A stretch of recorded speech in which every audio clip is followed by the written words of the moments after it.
इनका मकसद है दहशत फैलाना और वो मणिपुर जैसा माहौल पूरे मुल्क का बनाना चाहते हैं। मुसलमानों पर इल्जाम लगाया गया, मुसलमानों को उकसाया गया, मुसलमानों को खौफजदा कर ले, मुसलमानों को दबा लें, तो बाकी लोग तो आसानी से उनके कब्जे में आ जाएंगे। हमारी आड़ में असल में वो सिखों को, ईसाइयों को और दूसरे तमाम कबाइल को दबाने की कोशिश है।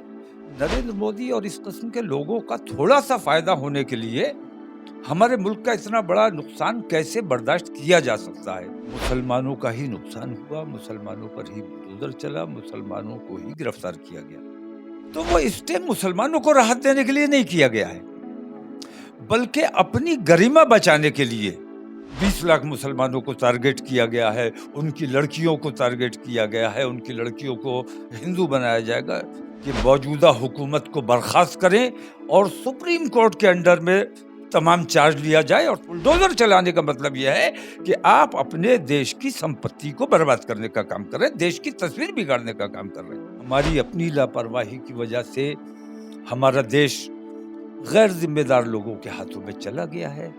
जिन लोगों ने अंग्रेजों की चापलूसी की, हमारी मुश्किल यह है कि वो लोग हमारे देश पर काबिज हो गए।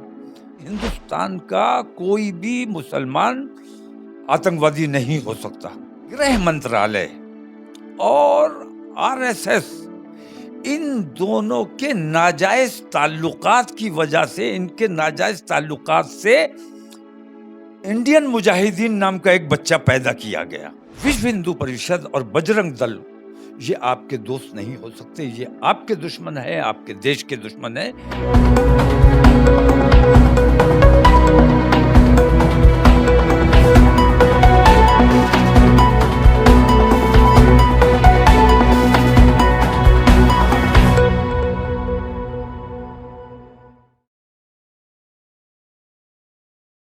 नमस्कार, मैं मोन्टू राजा एंटी करप्शन इंडिया से स्वागत है आपका। मेरे साथ एक खास मेहमान, जो ये कहा जाए कि जो सियासत है, कई चीज़ें ऐसी हुई हैं कि सियासत को इनसे भय लगने लगा है। क्योंकि जो आवाम है, वो पुरज़ोर तरह से साथ देती है। मेरे साथ हैं मौलाना तौकीर रज़ा। सर, बहुत-बहुत स्वागत है। जी, बहुत शुक्रिया। मौलाना तौकीर रज़ा एक पॉलिटिकल पार्टी भी चलाते हैं, इत्तेहाद मिल्लत काउंसिल। आज हम मौलाना तौकीर साहब के पास इसलिए आए हैं, देश के अंदर जो तमाम जगहों पे हिंसा और एक पैटर्न देश के अंदर बन गया है और एक पर्टिकुलर समुदाय को टारगेट किया जा रहा है। एससी, एसटी, अल्पसंख्यकों की बात की जाए, क्रिश्चियन और ख़ास तौर पे मुस्लिम, खुलेआम चुनौतियाँ दी जाती हैं मुसलमानों को। क्या सोचते हैं? क्या ज़हन जो तमाम लाखों करोड़ों लोग जो आवाम से रूबरू होते हैं, उनके ज़हन में क्या चल रहा है? वो तमाम बात हम करेंगे मौलाना साहब आपसे। वो जैसे कि आज जो माहौल है देश का और ये देखा जा रहा है, चाहे वो मणिपुर हो, उसमें क्रिश्चियंस को टारगेट करा गया। हरियाणा की अगर बात करें, गुरुग्राम में एक मस्जिद पे हमला, वहाँ पे 3 लोगों की हत्या और नूह में विवाद और तमाम लोगों को जो है क्षति पहुँची है। उसके बाद जो सिलसिला शुरू हुआ है, मुसलमान विरोधी नारों का और तमाम खुलेआम, पहले जो मौजूदा सरकार है, बीजेपी की बात करेंगे, उनके मंत्री, सांसद खुलेआम मंचों से ये बयान देते हैं, देश के गद्दारों को गोली मारो, डैश इस तरह से और मुल्ले काटे जाएँगे, राम, राम चिल्लाएँगे। तमाम इस तरह के नारेबाज़ी खुलेआम दिख रही है। सरकार ने तमाम कहा कि हम इसका समर्थन नहीं करते हैं, लेकिन मौजूदा सरकार के ही आरएसएस के विंग्स हैं, जो इस तरह की चीज़ें कर रहे हैं। इस पूरी घटनाओं पे आप क्या सोचते हैं? अब इस पर मैं क्या जवाब दूँ? सारी बात तो गुफ्तगू तो आप ही ने कर दी। मैंने माहौल मौलाना तकरीबन साहब बताया कि ये है तो तकरीबन सारी बातें जो आम लोग सोच रहे हैं, आम हिंदुस्तानी जो सोच रहा है, उसकी अक्कासी तो आपने कर दी। असल मसला ये है कि चुनाव नज़दीक हैं और जो कुछ इन्होंने मणिपुर में किया, वो इनका मकसद है दहशत फैलाना और वो मणिपुर जैसा माहौल पूरे मुल्क का बनाना चाहते हैं। क्योंकि अब पुलवामा नहीं हो सकता, अब दूसरे किस्म का गेम खेलना है। तो इसके लिए मैं ये देखता हूँ कि जैसे नूह में हुआ, मुसलमानों पर इल्ज़ाम लगाया गया, मुसलमानों को उकसाया गया और इनका एक मकसद है, ईसाइयों से इन्हें कोई ज़्यादा रंजिश नहीं है, दलितों से ज़्यादा परेशानी नहीं है, सिखों से, बौद्ध और जैन इन लोगों से इन्होंने एक मिशन बनाया हुआ है कि सबसे बड़ी आबादी जो है अल्पसंख्यकों में वो मुसलमानों की है। तो मुसलमानों को खौफज़दा कर लें, मुसलमानों को दबा लें, तो बाकी लोग तो आसानी से उनके कब्ज़े में आ जाएँगे। तो हमारी आड़ में असल में वो सिखों को, ईसाइयों को और दूसरे तमाम कबाइल को दबाने की कोशिश है, लेकिन मुसलमान को दबाना इतना आसान नहीं है।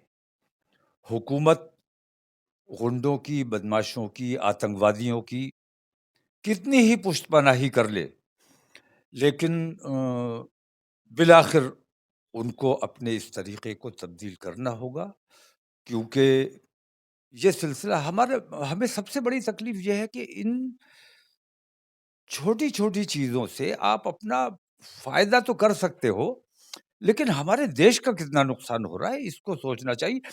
आम हिंदू से मैं कहता हूँ कि आम हिंदू को इस तरफ तवज्जो देनी चाहिए कि इन चीज़ों से हमारा मुल्क जो पूरी दुनिया में बदनाम हो रहा है, नरेंद्र मोदी और इस किस्म के लोगों का थोड़ा-सा फ़ायदा होने के लिए हमारे मुल्क का इतना बड़ा नुकसान कैसे बर्दाश्त किया जा सकता है?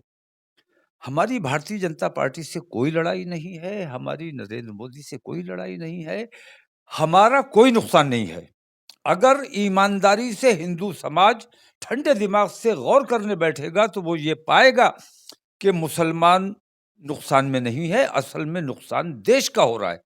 तो हमारी जो कुछ भी नाराज़गी नरेंद्र मोदी से है या भारतीय जनता पार्टी से है या आरएसएस से है, नाराज़गी हमारी सिर्फ़ ये है कि हमारे देश को नुकसान पहुँचाने का काम कर रहे हैं। तमाम मौलाना साहब, जो ये घटनाएँ होती हैं उसके बाद कोर्ट को बड़ा सक्रिय तौर पे लोग देखते हैं, बड़ा विश्वास जताते हैं कोर्ट के फैसलों पे। लेकिन कोर्ट कई बार फटकार लगाता है राज्य सरकारों को, लेकिन सरकार के कानों में जूं नहीं रेंगती। इसको आप कैसे देखते हैं? कोर्ट निचली अदालतों की बात करें तो कुछ सैटिस्फैक्शन नहीं मिलता है लोगों को, फिर वो सुप्रीम कोर्ट का रुख करते हैं। ख़ास तौर पे डीवाई चंद्रचूड़ से लोग आस लगाए बैठे हैं।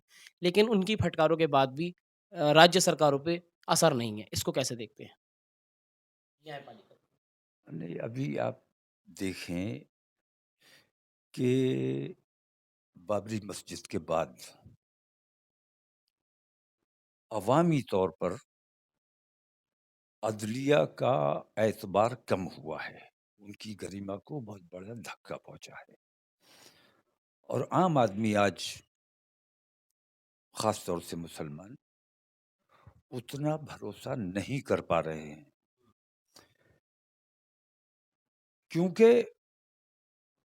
उन्होंने चाहा था कि हिंदुस्तान की अदलिया पूरी दुनिया में बदनाम ना हो, उन्हें फ़ैसला ना करना पड़े, उन्होंने एक कमेटी भी बनाई और बहुत अच्छा काम किया था और वो ये चाहते थे कि आउट ऑफ कोर्ट कुछ सेटलमेंट हो जाए, लेकिन वो हो नहीं सका। कुछ लोगों की गैर ज़िम्मेदार रवैये की वजह से वो हो नहीं सका, जिसका खमियाज़ा हमारे देश को भी भुगतना पड़ा और हमारे देश को पूरी दुनिया में जो बदनामी हुई और अदलिया पर जो अंगुष्ठ नुमाई करने में लोग कामयाब हो गए।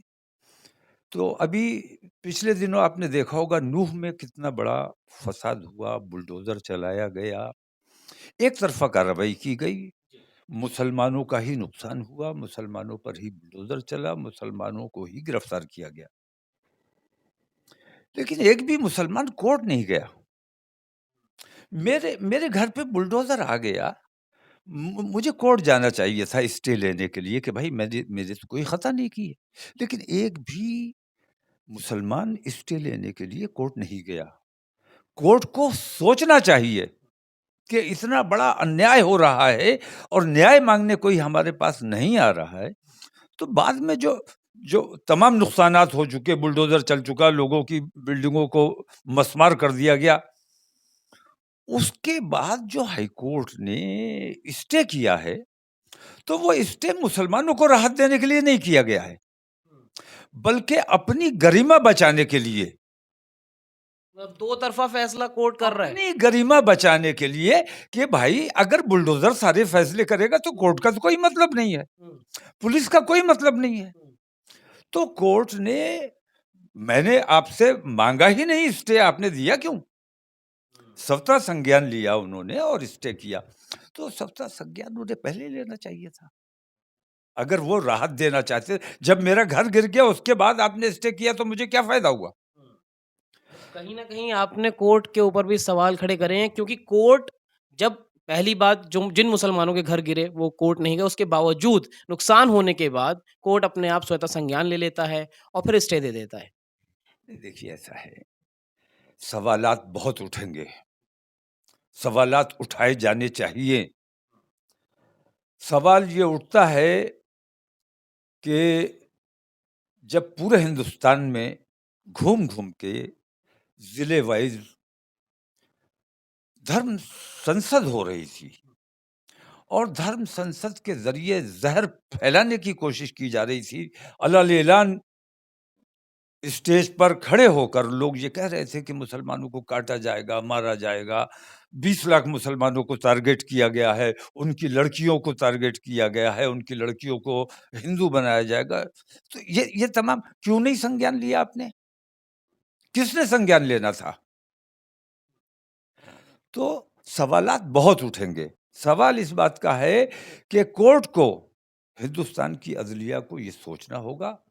मैं तो सीधी बात जानता हूं कि अगर अदलिया वाकई इस देश में अमन अमान का माहौल बनाना चाहती है, सुप्रीम कोर्ट को चाहिए कि मौजूदा हुकूमत को बर्खास्त करें और सुप्रीम कोर्ट के अंडर में तमाम चार्ज लिया जाए और तमाम इस किस्म की बेईमानियां जो है पुलिस कंट्रोल नहीं कर सकती।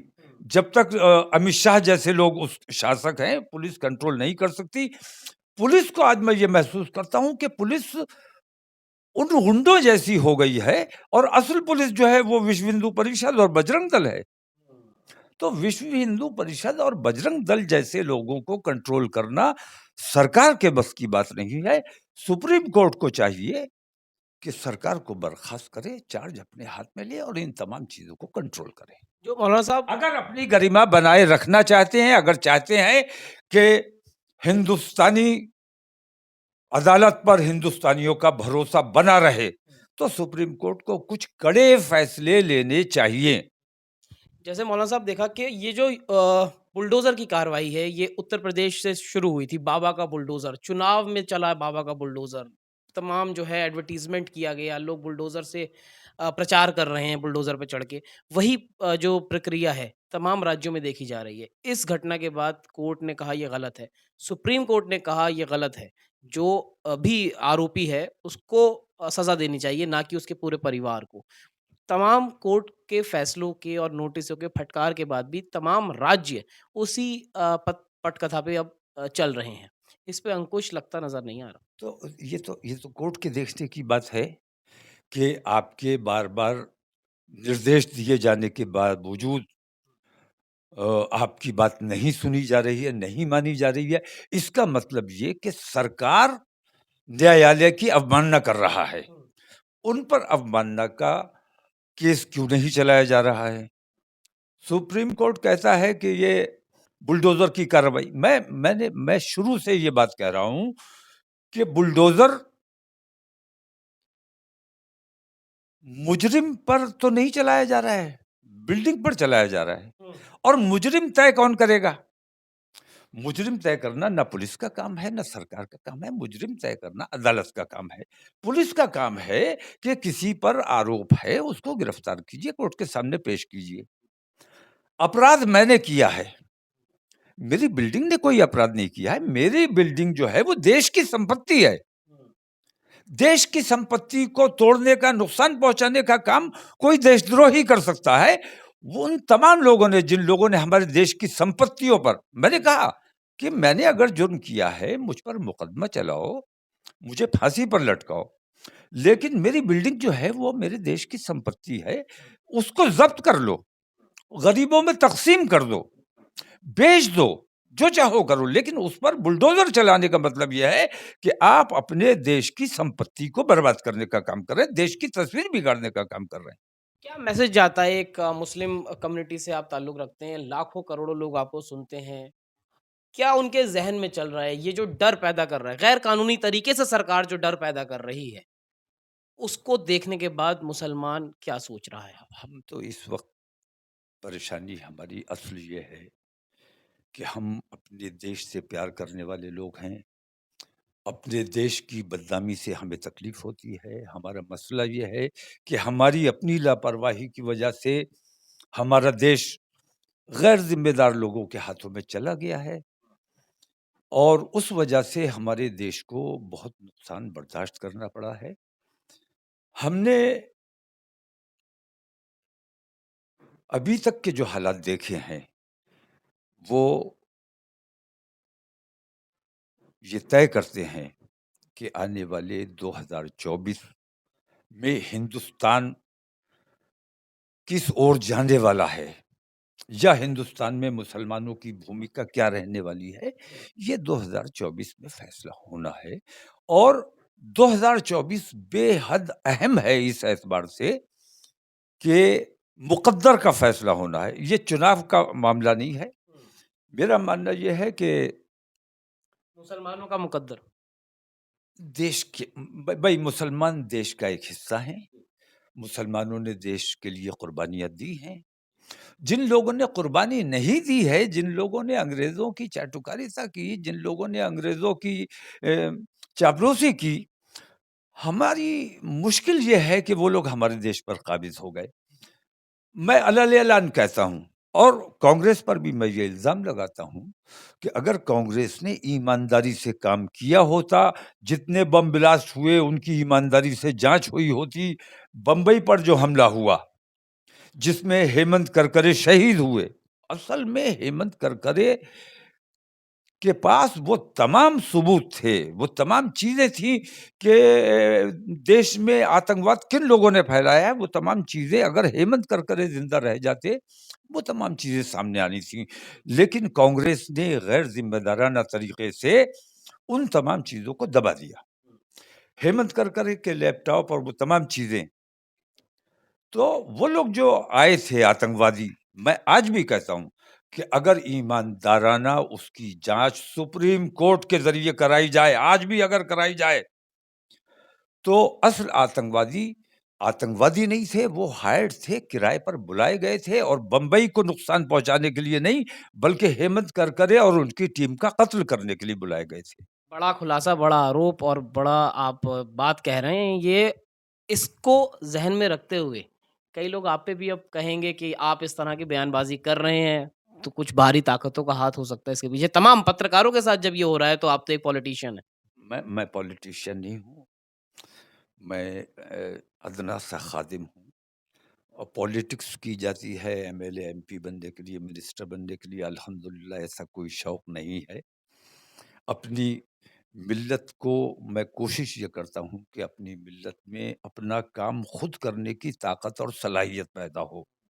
उसके लिए जद्दोजहद करता हूँ, दूसरों की गुलामी ना करना पड़े, तो इसके लिए काम करता रहा हूँ। तो मैं आतंकवाद आपको लगता है कि मैंने कोई बड़ी बात कही है, मैं पहले दिन से ये बात कह रहा हूँ। बटला हाउस एनकाउंटर उस पर भी मैं कहता हूँ। मैंने कहा बार-बार कहा उस वक़्त की कांग्रेस से भी मैंने ये हुकूमत से मैंने ये बात कही कि बटला हाउस एनकाउंटर में जो बच्चे मारे गए, ठीक है आप कहते हो आतंकवादी थे मैं मान लेता हूँ। उस कांड में जो इंस्पेक्टर शर्मा एक शहीद हुए, उनकी मौत की जाँच कराई जानी चाहिए कि वो मतलब आतंकवादी की बात जाँच मत करो। उस वाक़ये की, उस कांड की जाँच मत करो, लेकिन उस इंस्पेक्टर वो किसकी गोली का निशाना बने, आतंकवादियों की गोली का निशाना बने या किसी और की गोली का निशाना बने, ये जाँच अगर करा ली जाती, तो पूरा गेम सामने आ जाता। तो मैंने ये बात बार-बार कही है कि हमें साजिशों में फँसाया गया और ये तमाम साजिशें इसलिए रची गई कि हमारे हमवतन हिंदू भाइयों के दिलों में हमारा खौफ और हमारे खिलाफ नफ़रत पैदा हो और उसमें काफ़ी हद तक वो कामयाब हो गए। कांग्रेस भी शामिल रही मतलब इसमें। कांग्रेस के बारे में मैं आपको बता दूँ कि उस ज़माने में जब आतंकवाद चल रहा था, रोज़ाना बम ब्लास्ट होता था। हमने कहा कि भाई हम आतंकवादी नहीं हैं और हिंदुस्तान का कोई भी मुसलमान आतंकवादी नहीं हो सकता और गैर मुल्की अगर कुछ आतंकवाद है, उससे हमारा कोई वास्ता नहीं, कोई ताल्लुक नहीं। तो उस वक़्त के गृह मंत्रालय और आरएसएस इन दोनों के नाजायज़ ताल्लुकात की वजह से, इनके नाजायज़ ताल्लुकात से इंडियन मुजाहिदीन नाम का एक बच्चा पैदा किया गया। ये इल्ज़ाम लगाने के लिए कि इंडियन मुजाहिदीन यानी मुसलमान, हिंदुस्तानी मुसलमान आतंकवादी है। तो उस वक़्त आरएसएस के लोग, इस किस्म की मानसिकता के लोग कांग्रेस में बाकायदा गृह मंत्रालय में बाकायदा एक्टिव थे और पॉलिसी मेकिंग का काम कर रहे थे। ये बेईमानी अगर उन्होंने ना की होती तो वो आज भी सत्ता में होते। लेकिन इन तमाम चीज़ों को महसूस करके मुसलमान उनसे नाराज़ हुआ, दलित उनसे नाराज़ हुआ, उनकी बेईमानियों की वजह से। हमारी गलती ये है कि हम उनसे नाराज़ तो हुए, लेकिन कोई ऑप्शन पब्लिक को नहीं दे सके, जिसका फ़ायदा बीजेपी ने उठा लिया। इस बार ऐसा नहीं होगा, इंशाअल्लाह कोशिशें चल रही हैं, बातचीत चल रही है, मशवरे हो रहे हैं, कोई बेहतर मुतबादिल तलाश किया जाएगा। देखिए, तमाम तौकीर साहब ने तमाम चीज़ें बताई, तमाम चीज़ें कहीं। हर उस बात पे, हर उस घटना पे रोशनी डालने की कोशिश की गई कि जो भी, चाहे वो कांग्रेस की सरकार हो, आज जो जो कीमत मुसलमान कहेंगे चुका रहा है, वो आज क्यों चुका रहा है, वो तमाम चीज़ें बातचीत करेगी। अंत में सर, क्या आप संदेश देना चाहेंगे देश के मुसलमानों को? डर तो कहीं न कहीं है, मैं देश के मुसलमानों को संदेश नहीं देना चाहता। देश की आवाम देश के मुसलमानों पर मुझे पूरा भरोसा है कि देश के अमन व अमान के लिए मुसलमान अपनी जान भी देने से पीछे नहीं हटेगा। मेरी अपने हिंदू भाइयों से हाथ जोड़कर ये दरख्वास्त है कि सही और गलत को पहचानने की कोशिश करें। विश्व हिंदू परिषद और बजरंग दल ये आपके दोस्त नहीं हो सकते, ये आपके दुश्मन है, आपके देश के दुश्मन है। ये बात मैं इसलिए कहता हूँ कि जैसे आपने सुना होगा कि 2 लाख रुपए दिए जाएँगे, मकान दिया जाएगा, कारोबार किया जाएगा, मुसलमान लड़कियों को बहका के लाइए, शादी कर लीजिए। मैंने बार-बार ये सवाल उठाया है, उन्होंने शायद 20 लाख लड़कियों का टारगेट दिया था। ये अखबारों में भी आया, टीवी पर भी आया, तमाम चीज़ें। मैं हिंदू समाज से ये सवाल करता हूँ कि अगर वो मुस्लिम दुश्मनी में मुसलमानों को ज़लील करने की नियत से अगर वो हमारे समाज की आपका बच्चा हमारे समाज की लड़की से शादी कर लेगा, तो आपकी समाज की बेटी तो बैठी रह जाएगी। तो वो हमारा नुकसान नहीं कर रहा, असल में वो आपका नुकसान कर रहा है। तो विश्व हिंदू परिषद हो या बजरंग दल हो, अगर नरेंद्र मोदी में ज़रा-सी भी ज़मीर नाम की कोई चीज़ है, अगर नरेंद्र मोदी महाभारत के धृतराष्ट्र नहीं हैं, तो विश्व हिंदू परिषद और बजरंग दल के इन दुर्योधनों और दुशासनों को कंट्रोल करना उनकी ज़िम्मेदारी है। इन दोनों पर अगर पाबंदी नहीं लगाई जाएगी, तो देश में एकता और भाईचारे का माहौल, अमन का माहौल बनाना नामुमकिन है। तो तमाम चर्चा जो हुई है मौलाना तौकीर रज़ा के साथ की गई है। इस पूरी चर्चा पे क्या सोचते हैं, क्या राय रखते हैं? कमेंट द्वारा अपने विचार ज़रूर साझा करें। अगली अपडेट के साथ आपके सामने फिर प्रस्तुत होंगे। नमस्कार।